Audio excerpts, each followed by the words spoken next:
Enable.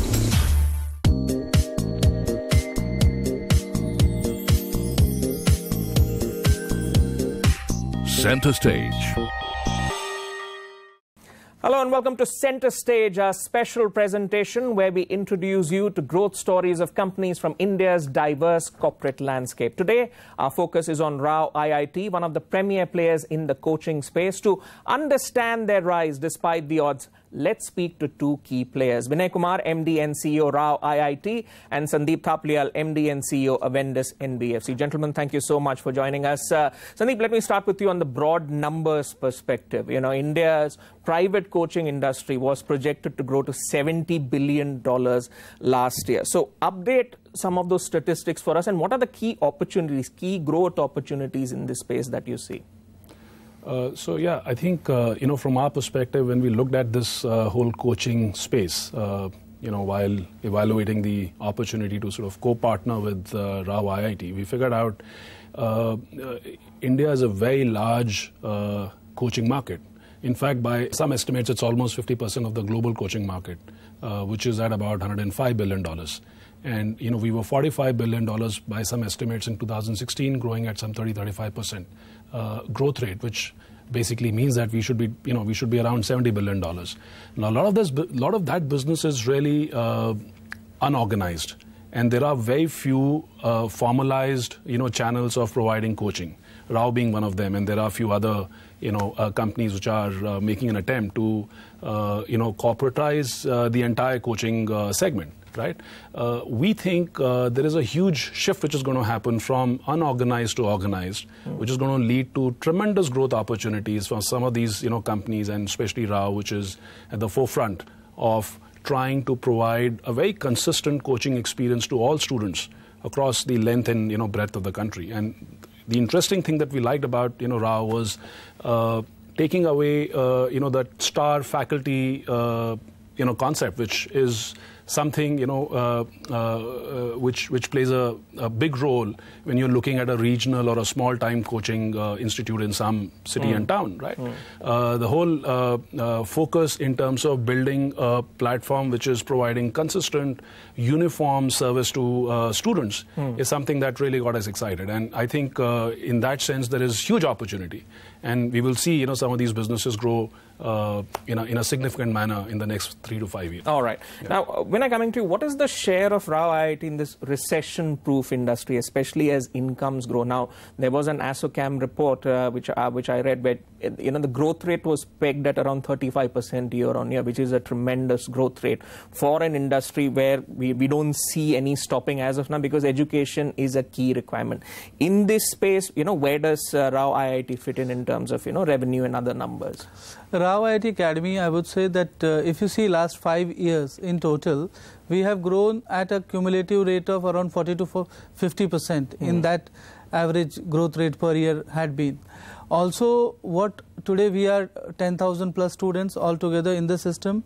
We are at about close to 100 CR revenue, and we are anticipating. The interesting thing is we have done all the hard work by which we wanted a partnership with Avendus, and because of Avendus coming to us, we have got that steam today, and we have expanded at locations like Delhi. Earlier we were not there, so last year we expanded. Now we are very active in Kota, which is our the branch from where we started, and we have also started in Lucknow, Patna, plus Pune, Nagpur, and Vapi Silvassa in Gujarat, and so many other cities we intend to start in the coming year.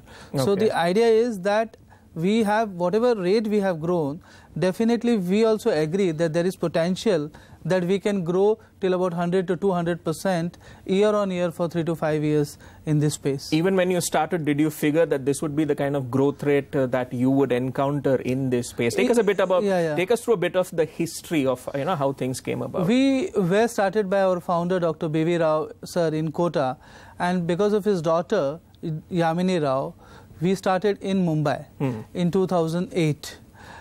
After that, because of Yamini Rao, I joined it in 2009, and she happens to be my wife, and because of her I was in a corporate sector. I shifted to this coaching, and we tried to do it in a professional way.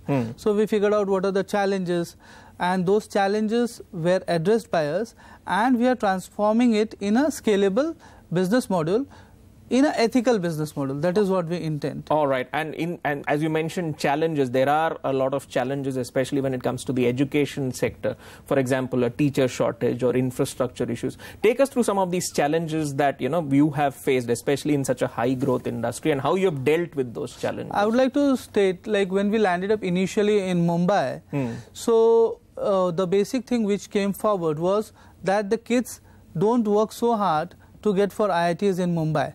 So we figured out the reason. The reason was that the students were going to school, colleges, and they were getting tired, and other things, other type of support was needed for the students. So we could understand their problem. We brought in a solution where we could integrate our studies, our pattern with the school and the college curriculum effectively. We brought good teachers from all over India, and then effectively we could create this myth, because if you see, when we landed in 2008-9, there were hardly about 150-200 students going in IITs. AIIMS and all, hardly any student used to go from a city like Mumbai, where people used to say it's a financial capital. How will kids study so much? But last year itself, about 1100 plus students, all total qualified for the advanced, out of which about 390 plus students are from RAO IIT. Okay. All right. Let's expand on that in the context of the deal which happened earlier this year between you two, which is that 55 crore or 8.6 million of structured debt which was arranged. What was the financing rationale there, and what are the opportunities that you foresaw there? So let me just step back and talk about Avendus and who we are and how do we evaluate opportunities and what the mandate is, right? So we are basically a mid-market firm, right? I mean, which basically means that we are looking at, and we've been doing it for the last 20 years as a wider Avendus franchise, which is investment banking, advisory, corporate finance, helping some of these businesses raise equity money and taking these stories to the investor community to help them realize their potential. The NBFC came into being about 16 months ago. And the whole mandate of the NBFC is again to look at these mid-market businesses, see how we can be their trusted advisors and financial partners, and help them at various stages of their growth plans over the next 3-5 years, and make sure that they are able to realize their potential.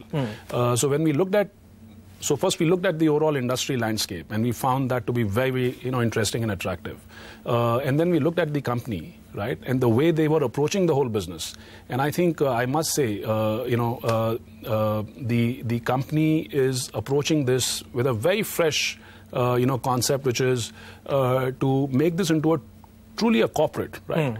As I mentioned earlier, and take away the whole staff faculty concept, which is usually there in some of these coaching institutes, right? And provide seamless, uniform experience to all these students who come, and help them achieve their outcomes in terms of getting admission in some of these prestigious engineering and medical colleges. We were very excited about that, and also the fact that company had been growing significantly in the last 4-5 years of their existence.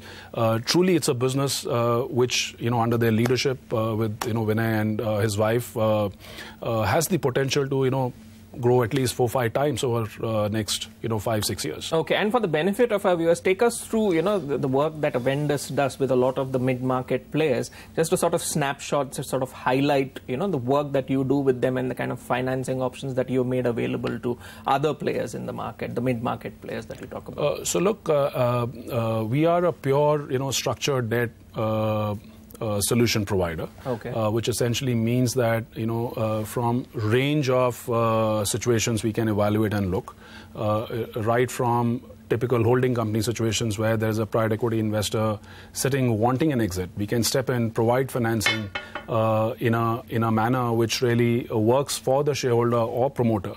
Helps them consolidate their shareholding in the company, and then monetize at a point in time when they have actually optimized the valuation of the underlying business, right? So it could be a private equity takeout, it could be growth capital in the operating company itself, it could be acquisition finance. If the company is looking to acquire some business, we can actually step in and provide financing, and so on and so forth. even at an operating company level, we can actually step in and provide innovative, interesting solutions, from a financing perspective. Okay. Essentially, the capital is very, very flexible, the way we, put it on the table, as opposed to conventional and traditional sources of, debt capital, which is banks, which, for a variety of reasons, come in a very straitjacketed manner. I mean, you don't have the ability to sort of do too much in terms of, structuring that, right? Okay. So that's really where we add a lot of value and help these businesses to take them to the next level. All right, on that note, we'll take a very short break, but lots more to discuss on CentreStage. Keep watching CNBC TV 18.